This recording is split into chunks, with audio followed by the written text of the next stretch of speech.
नमस्कार। मैं डॉक्टर झरना पटेल नेचुरोपैथी की डॉक्टर हूं और न्यू डाइट सिस्टम की मोटिवेशनल स्पीकर हूं।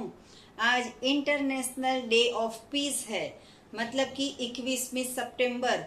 तो ये जो 21 सितंबर है वो इंटरनेशनल डे माना सेलिब्रेट किया जाता है।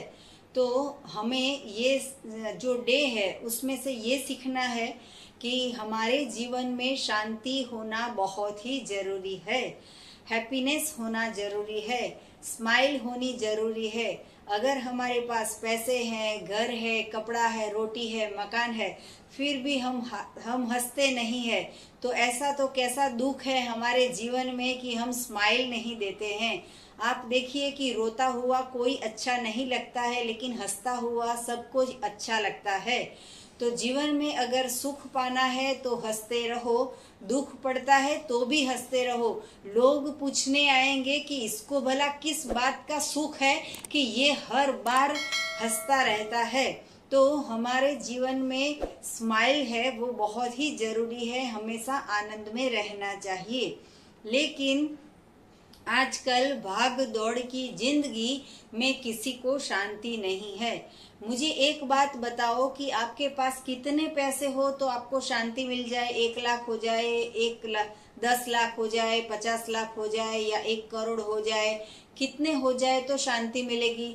या तो फिर एक घर बन जाए, दूसरा बंगला बन जाए, तीसरी कार ले आओ, फिर से चौथी कार ले आओ, फिर कब शांति मिलेगी?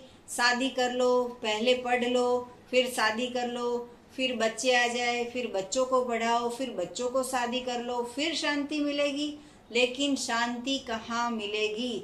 हर सुबह टेंशन होती है, हर रात को टेंशन होती है, हर शाम को टेंशन होती है, शांति किसी को मिलती नहीं है। एक इंसान जिसका 1 लाख का सैलरी है वो सुबह में उठ के भाग दौड़ करके नाश्ता बास्ता करके ऑफिस पहुंचता है, शाम को इतना सारा ट्रैफिक में घर पे आता है, घर पे बच्चों की कचकच होती है या बीबी की कचकच होती है, घर पे काम वाली नहीं होती है या पेरेंट्स की कुछ कचकच होती है या कुछ न कुछ प्रॉब्लम रहता है। तो 1 लाख सैलरी कमाने से क्या फायदा जो शांति नहीं है? तो शांति कहाँ पे ढूंढे? तो ये जो शांति है वो कहीं पे नहीं मिलेगी। मुझे ऐसी जगह बता दो कि जहाँ 1 लाख में शांति मिलती हो या 10,000 में शांति मिलती हो या 1,000 में शांति मिलती हो। तो शांति के लिए कहीं पे भी जाने की जरूरत नहीं है। मैंने एक जगह पे ऐसा बहुत अच्छा सेंटेंस सुना था कि मैं भीतर गया, मैं भी तैर गया। मतलब कि भी और तैर उसको अलग अलग करो। तो मैं भीतर गया मतलब अपने भीतर जाओ। मैं मेरे बेटे को पूछूंगी कि चलो कहीं घूमने जाते हैं, तो ऐसे कौन सी जगह पे जाएंगे जहाँ पे शांति हो? तो मेरा बेटा हमेशा कहता है कि बाथरूम में जाऊं, आधा घंटा स्नान करके वापस आता हूं।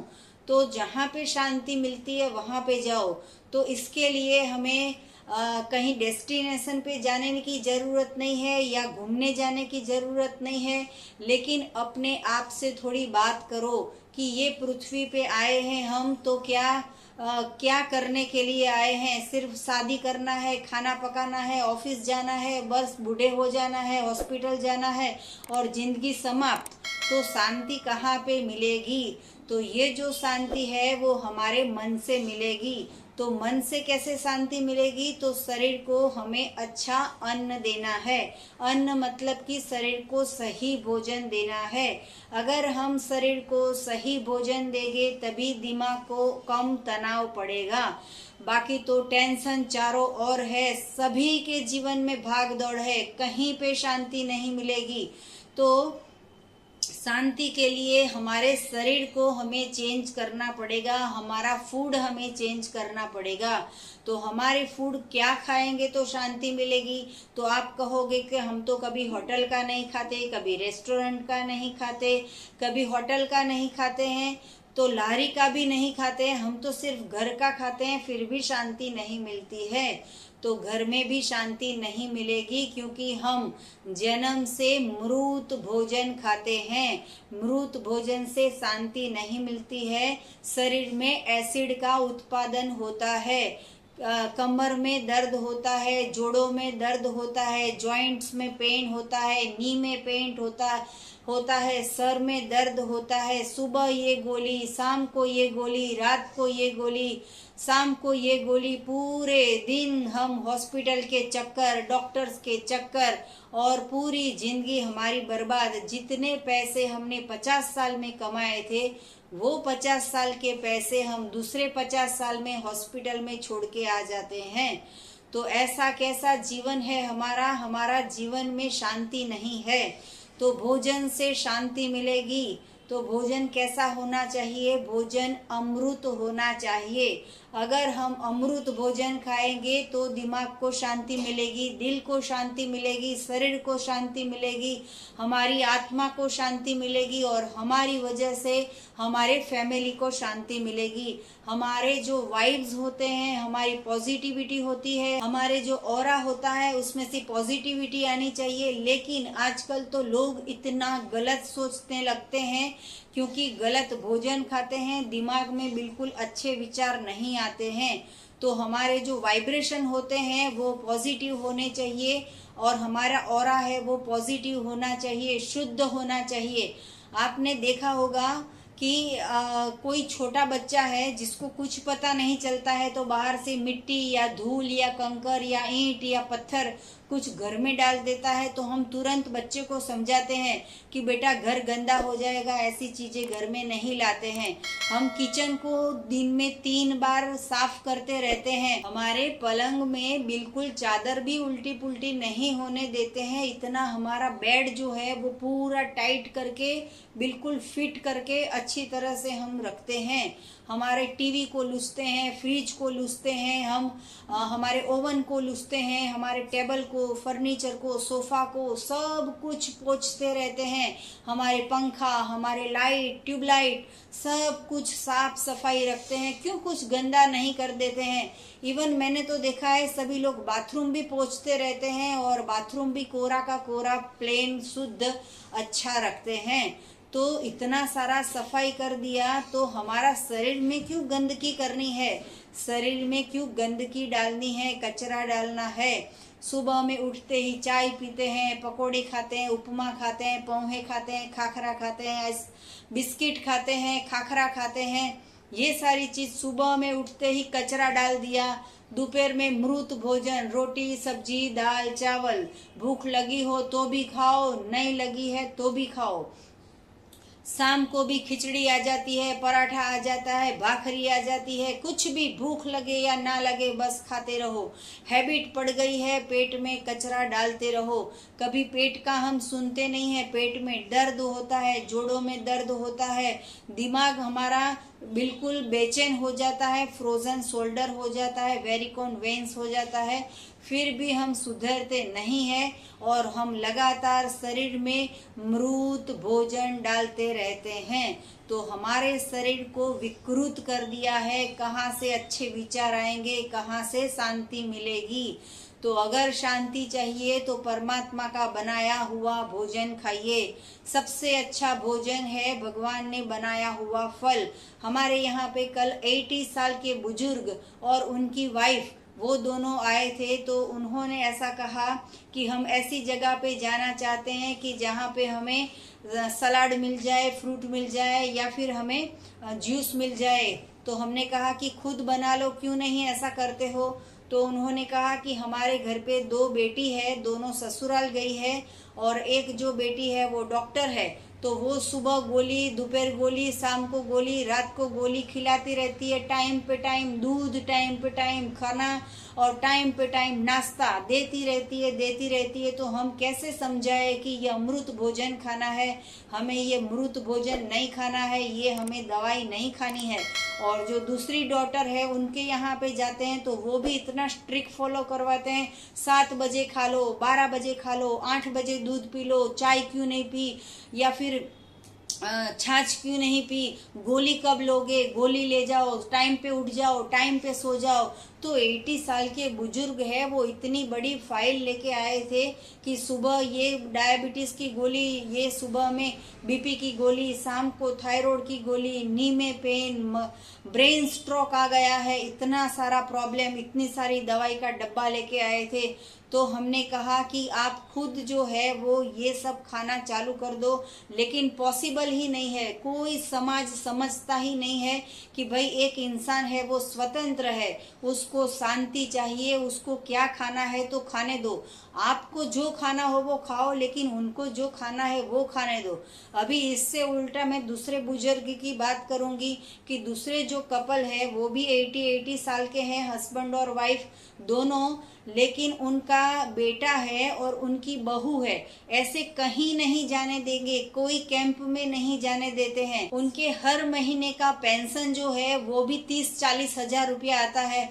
तो कहीं पे भी कैंप में जाए और या तो फिर अकेले रहे, सुबह में भी काम वाली आके घर साफ कर देगी, दोपहर को भी महाराज आके जूस बना देगा, फ्रूट काट देगा या सलाद काट देगा, बाहर से भी ले आएगा, धो भी देगा, तो भी आप अकेले रहोगे तो भी ये सब पॉसिबल है।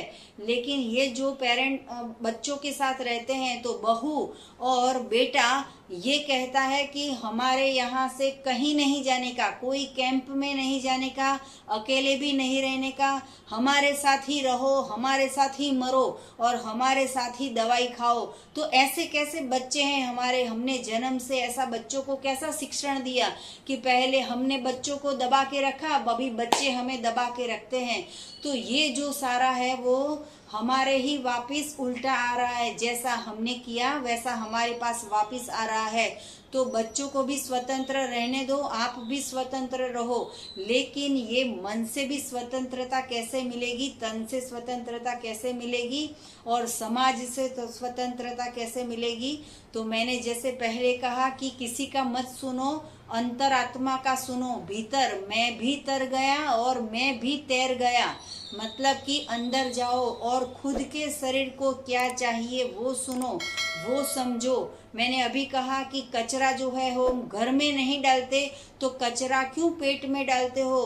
पकोड़े पेट में डाल देते हो, समोसा पेट में डाल देते हो, बर्गर पेट में डाल देते हो, पास्ता पेट में डालते हो, या फिर चाय पेट में डालते हो, या फिर आप दाबेली खा लेते हो, या फिर आप इडली खा लेते हो, या फिर चीज़ खाते हो, बर्गर खाते हो। इतना गंदा, इतना मृत भोजन, एक ही चीज को 10 बार गरम गरम कर करके रेस्टोरेंट वाले देते हैं, इतना मसाला डालते हैं कि आपको मजा आ जाती है और दूसरे दिन सजा मिल जाती है। सजा में ये होगा कि पूरा शरीर जो है वो शांति नहीं मिलेगी, सुबह से रात तक गोलियां खाओ और बर्बाद हो जाओ। तो ऐसा जीवन नहीं होना चाहिए। हमारा जो शरीर है उसको शुद्ध करो, मतलब कि हमारे जो पीएम प्राइम मिनिस्टर है वो भी कहते हैं कि स्वच्छ इंडिया तो स्वच्छ समाज, मतलब कि हमारा शरीर स्वच्छ होगा तो हमारा मन स्वच्छ होगा, तब हमारा तन स्वच्छ होगा, तब हमारे विचार स्वच्छ होंगे, तब हमारा शरीर शुद्ध होगा। तो अगर हमारा शुद्ध मन होगा तभी हमें शांति मिलेगी। तो शांति के लिए 1 लाख रुपए की जरूरत नहीं है। पहले तो ऐसी कहावत थी कि रोटी, कपड़ा और मकान, ये 3 चीज मिल जाए तो भी इंसान जो है वो जिंदा रह सकता है। लेकिन रोटी कमाने के लिए और रोटी खाने से शांति चली गई, मकान तो ठीक है रहने के लिए, कपड़े भी बरोबर है, लेकिन जो रोटी है वो रोटी की जगह अगर फ्रूट कर दे तो फ्रूट, कपड़ा और मकान इतना मिल जाए तो आप कहीं पे भी रह सकते हो। तो कोई हमें भौतिक चीजों की जरूरत नहीं पड़ेगी, ना एसी की जरूरत पड़ेगी, ना टीवी की, ना फ्रिज की, ना बंगले की, ना गाड़ी की, ना कुछ भी जरूरत नहीं पड़ेगी। तो शांति अगर चाहिए तो हमारे शरीर में सही भोजन डालिए, तो हमारा शरीर है वो शुद्ध रहेगा और दिमाग को शांति मिलेगी। तो अगर शांति चाहिए तो चाय का त्याग करो, पकाया हुआ भोजन का त्याग करो, मृत भोजन की जगह पे अमृत भोजन खाइए, अपक्व भोजन खाइए, प्राकृतिक भोजन खाइए, फायरलेस कुक खाइए। भगवान जो है वो सबसे बड़ा रसोइया है, जिसने केला बना दिया, टमाटर बना दिया, मैंगो बना दिया, ड्राई फ्रूट बना दिया। भगवान ने सब कुछ कुछ पका दिया है। मैं आपको एक बात कहूं कि एक अगर लकड़ा है उसको अगर जला देंगे तो राख हो जाएगा, अगर इंसान को जला देंगे तो राख हो जाएगा। वैसे ही आप किचन में दाल चावल रोटी को आग पे पका के मृत करके राख बना के खाते हो, तो ऐसी राख खाने से अच्छा है कि भगवान का बनाया हुआ फ्रूट खा लो। तो अगर हम ऐसा अच्छा अच्छा भोजन खाएंगे तब हमें शांति मिलेगी। ये 21 सितंबर की बात नहीं है, ये 1 तारीख से 12वीं मतलब कि 12वां महीना हो या जन्म से 100वां साल हो, तब तक हमें शांति मिलनी चाहिए। एक दिन का सेलिब्रेशन नहीं होना चाहिए। इंसान जन्म लेता है तब से मृत्यु होती है, तब तक की शांति की बात है। तो पूरी जिंदगी अगर शांति चाहिए तो किचन में जाना बंद कर दो, बीबी के हाथ का खाना बंद कर दो, माँ को बोलो रसोई मत पकाओ और भगवान का बनाया हुआ अमृत भोजन खाओ, तभी हमें शांति मिलेगी। फिर 1 लाख की जरूरत नहीं पड़ेगी, 1000 की जरूरत नहीं पड़ेगी, सिर्फ फल मिल जाएगा और सलाद मिल जाएगा तो भी हमें शांति मिलेगी। तो शांति के लिए हमें अंदर से आत्मा का सुनना है कि शरीर में क्या चाहिए। अगर ये हम समझ लेंगे तो ऑटोमेटिकली शांति मिल जाएगी। आपको और भी कुछ जानकारी चाहिए तो आप हमारा संपर्क कर सकते हो। मेरा फोन नंबर है 9824317955। यही मेरा व्हाट्सएप का नंबर है। सुबह में 10 बजे और 12 बजे के बीच में आप हमारा फ़ोन करके संपर्क कर सकते हो। और अगर हमारे एनडीएस के हेल्थ सेंटर पे मिलना हो तो अहमदाबाद के नारायणपुरा आके अपॉइंटमेंट लेके हमें मिल सकते हो। सबसे अच्छी शांति तब मिलेगी जब हमारे शरीर में से मल निकल जाएगा। और मल कैसे निकलेगा तो उसके लिए है एनीमा। तो ये एनीमा है वो 1.5 लीटर का, सिर्फ बाथरूम में जो नल में जो सिंपल वाटर आता है वो टैप वाटर भरना है नॉर्मल, और 1.5 लीटर पानी से सुबह में एनीमा और रात को भी एनीमा करना है। जब भी एनीमा करो तो राइट साइड, लेफ्ट साइड और डॉगी पोजीशन में एनीमा करना है। अगर 3 टाइप में ऐसे एनीमा कर लिया तो पूरी शांति मिल जाएगी। कभी भी गुस्सा आ जाता है, कभी भी शरीर में दर्द होता है, कभी भी दिमाग में तकलीफ होती है, तो एक ही चीज कीजिए, बाथरूम में चले जाइए, एनीमा कर लीजिए। जब भी हॉस्पिटल जाने का मन करता है, डॉक्टर के पास हीमोग्लोबिन चेक कराना हो या पैथोलॉजी में जाना हो या फिर आपको कहीं पे भी लेबोरेटरी में जाना हो, ऑपरेशन करवाना हो, कुछ भी शरीर में गड़बड़ हो गई हो, उससे पहले एक डब्बा एनीमा का मंगवा लो। हमारी वेबसाइट है, यही वीडियो के नीचे हमारी वेबसाइट है, वहां पे आपको लिंक मिल जाएगी, वहां से आप ऑर्डर कर सकते हो। और ये एनीमा लेके बाथरूम में चले जाओ, फिर पूरी दुनिया एक बाजू और आप एक बाजू, शांति बाथरूम में मिलेगी। एनीमा कर लो। जब तक शरीर में मल होगा शांति नहीं मिलेगी। जब तक पकाया हुआ पेट में भोजन होगा तब तक शांति नहीं मिलेगी। अगर शांति चाहिए तो भगवान का बनाया हुआ खाओ, ईश्वर का बनाया हुआ खाओ, प्रभु का बनाया हुआ खाओ, परमात्मा का बनाया हुआ खाओ, गॉड का बनाया हुआ खाओ। अगर ये खाओगे तभी शांति मिलेगी। तो अगर आपको हमारी वीडियो पसंद आई हो तो लाइक करो, कमेंट करो, शेयर करो, सब्सक्राइब करो। थैंक यू, आभार, प्रणाम, बाय।